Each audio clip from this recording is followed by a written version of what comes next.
اگر انسان قبر کے نیچے جاتا ہے 6 feet انڈر دا گراؤنڈ جب جاتا ہے تو اس کو انسان کو کن چیزوں کا ڈر ہوتا ہے؟ کیا یعنی انسان کو کیا چیز چاہے گا وہ الٹیمیٹلی؟ obviously جب انسان قبر کے اندر ہوتا ہے تو انسان کو سب سے پہلے گھٹن ہوتی ہے، یعنی انسان چاہے گا کہ میری قبر جو ہے وہ کھل جائے، وسیع ہو جائے. صحیح.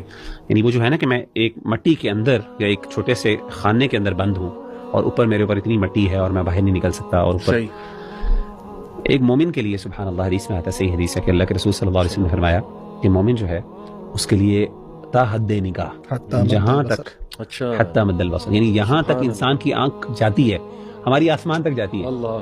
امیجن کریں کہ ایک جنتی قبر کے اندر ہے اور اس کے لیے جنت ایسے ہی ہے جیسے وہ اوپن آسمان کے نیچے لیٹا ہوا. سبحان اللہ. یہ یعنی اللہ کی آسانیاں دیکھیں ذرا، رحمتیں دیکھیں، لیکن اس کے لیے ظاہر آپ کو مومن ایمان اور عمل، تو وہ ڈر ختم ہو گیا. اچھا دوسرا ڈر یہ ہوتا ہے انسان کو اس بند کمرے کے اندر کوئی ساتھی ہونا چاہیے، اکیلا پن. حدیث میں آتا ہے، صحیح حدیث ہے، نبی صلی اللہ علیہ وسلم